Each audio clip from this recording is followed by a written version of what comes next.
31 floors up is the perfect place to start this story. This is Ameriprise headquarters, and I've learned the ideal place from which to descend to clean windows. See these evenly spaced permanent anchors strong enough to hold equipment and a human life. It's an unusual setup and a simple thing, or so it would seem, unless you've ever gone over the wall of a tall building, as I have.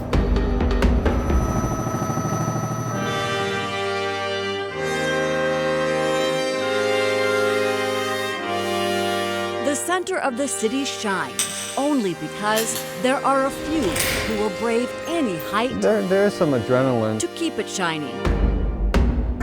I enjoy the view. And because their numbers are so few, maybe 100 window cleaners in the metro, you may not have heard things have really gotten worse in the last few years. The cry of outrage at what is happening to them. When you look at like 100 people and 4 deaths in 4 years, it's an insane number. If you apply that to any other industry, it would just be a scandal. We can come off of this side of the tower. So now I'll go to any height to draw attention to it. I'm going to be overseeing everything. This is Jeff Scott. There's no possible way anything's going to be able to happen. He owns Green Window Cleaning in Madison, Wisconsin. Around the top, that's repellent. And helps teach safety demonstrations for the International Window Cleaners Association.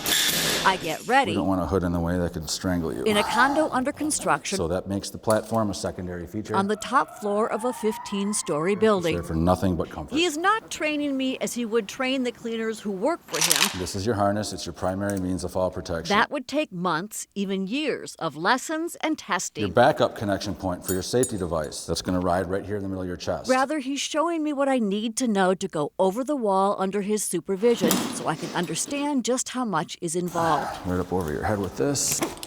All right, these are just going to pull forward. I'd like to say I'm following The rope will be up over the top. everything he's telling me, Fed back and forth through this. but I'm not. This will always stay connected. I'm just too nervous. Both going to connect this. And what that does is prevents you from getting over the wall. And I also have the luxury of knowing no safety measure like so. will be spared.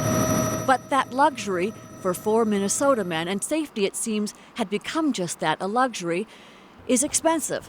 What with training and the equipment. All right, you guys ready? And when times are tough, sometimes that's what gets cut first. Did you feel pressure to work even if it wasn't safe? Yeah, all the time. These local window washers are describing work with a previous employer. If you didn't do it, you wouldn't have work. Yeah. So, find somebody else who would do it.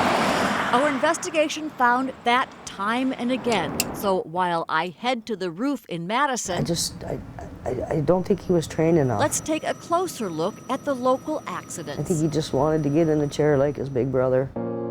Julie Jennings feels lack of training killed her son in March of '09. Just 20 years old, Jake was cleaning windows on an office building in Bloomington. It's the worst thing in the world. Because I'll never get over it. His mom says Jake had been on the job with City Heights window cleaning about a year and a half, but had been scaling tall buildings just 6 months when the accident happened. Jake was wearing a safety harness, but the line attached to the building slipped off the anchor point. According to the OSHA report, the company did not have training records regarding fall protection, and training was, quote, on the job and provided to new employees by more experienced window washers. OSHA fined City Heights more than $51,000. I can just put these guys up there, and if they fall, you pay a big fine, and everything just goes away. The Fox 9 investigators examined the OSHA reports for this and the 3 other fatal falls and found the deaths could have been prevented with more training and with proper use of safety equipment and procedures. It's just an unspeakable loss. December 2007, Fidel Sanchez Flores, a window washer with Columbia Building Services, was chipping icicles from the terraces of the IDS tower. According to state records, he didn't have a safety line attached to the building and fell 50 feet to the floor inside of the IDS atrium. September 2009, the same year that Jennings died, another window washer died at Methodist Hospital in St. Louis Park, 24-year-old Brian Prairie. He was on the roof helping another cleaner when he tried to grab a rig that was supposed to be supporting the other man as it tumbled over the edge. He went over too. Investigators later found the weights that were supposed to hold the rig down leaning against the wall. OSHA slapped the window washing company with 4 serious safety violations. Then, just this past June, 25-year-old Ryan Shannon, working for the Squeegee Squad at an 8-story apartment building in St. Louis Park, fell to his death. Again, there were no permanent anchors on the buildings. According to state records, he descended from a rig that was improperly counterweighted. He didn't have an adequate backup safety line. Joe Antonello owns the Squeegee Squad franchise Ryan worked for. Did you train that guy well enough to work in that building? He says respect for the family keeps him from talking. That was a sad thing. This is Squeegee Squad's founding partner. We actually follow the rules and we try to go above and beyond because it is important. OSHA fined the Squeegee Squad $77,000 for safety violations after Ryan's death. But 6 weeks after that death, OSHA inspected them again.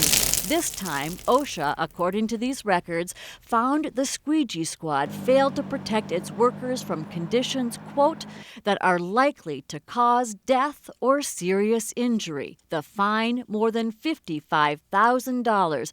The company is contesting both fines. You're going to be on that far rig over there. Back in Madison, Now, there's also another black line that you'll see that runs from an anchor up alongside your beam and stops at the wall. there is so much safety equipment on the roof of this building that I, without training, can barely keep it straight. Every time we get up to a rig, we look at the anchors. I do know that everything and everybody that gets close to the edge is tied off to an anchor The knots, make sure everything's clipped off properly. and is backed up with a safety line. I don't know if I'm shaking because of the cold or because of what I'm going to do. No, I guess not. I don't like to hire people that aren't afraid of heights. You should always have a healthy fear. Well, I have a healthy fear.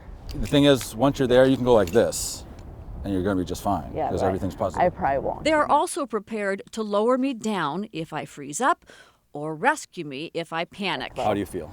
I feel good. Come right on out. I have to keep my eyes open. You should. Okay. Come right on out to the edge. You're in full fall restraint. Okay. Okay? Right. I'm a fixture. Good. Good thought. I am a part of the building now. I cannot fall, right? Nope. You look at everything that's in place. Everything is in place Come right up over the edge and sit in your chair. Going right into it. Okay. except me. Is this thing going to move?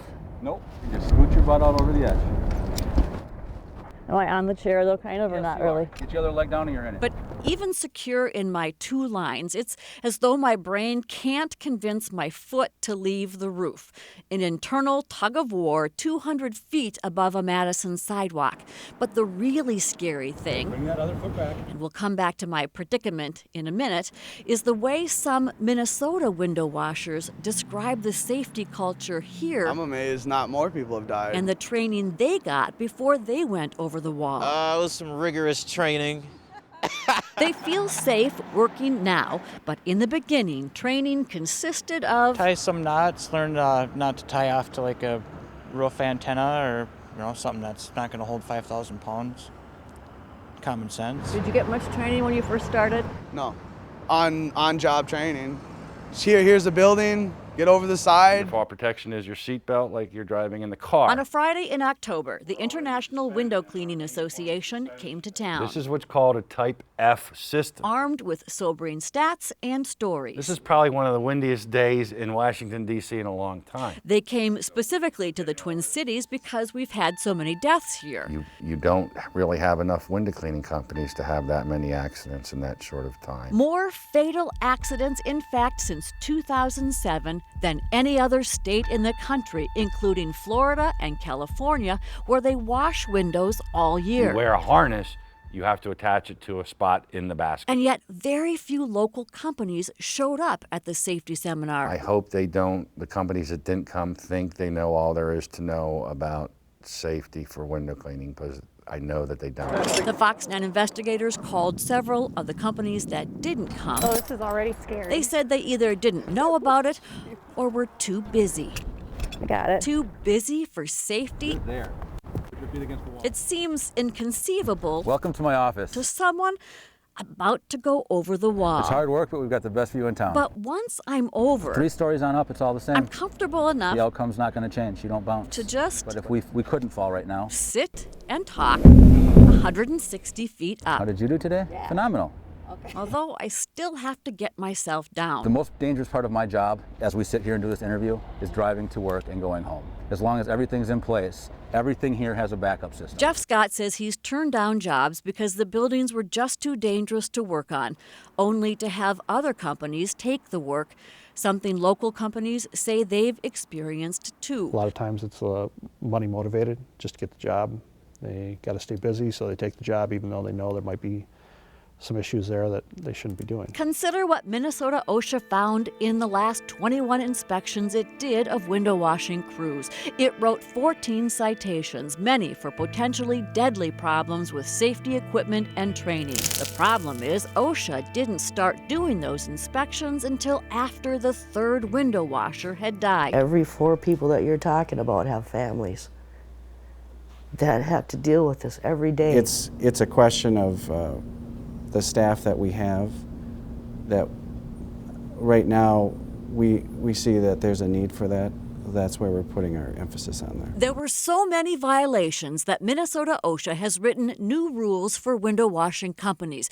But do those standards go far enough? And in a perfect world, all window cleaners would have to be certified and business owners would have to be licensed. That idea would become state law if the union representing half the window washers in the area has its way. The union is also calling for more training, which means someone like me, suddenly confident, now feed it slowly, but clearly not competent, would never be able to do this for real. I would not suspect for a second that you had the training to go into this as a professional. Right in the garden. Nor would I allow you to go over the edge or even get near the edge without proper supervision. Which is how it should be in real life, because safety should not be a luxury, and a life is too high a price to make the center of the city shine. Could building owners do more to keep window washers safe? Well, they could install permanent anchors. It can cost tens of thousands of dollars to do that, but folks in the window washing industry point out that those owners can spend more than that on the art in their lobbies. I'm Trish Van Pilsum with the Fox 9 Investigators.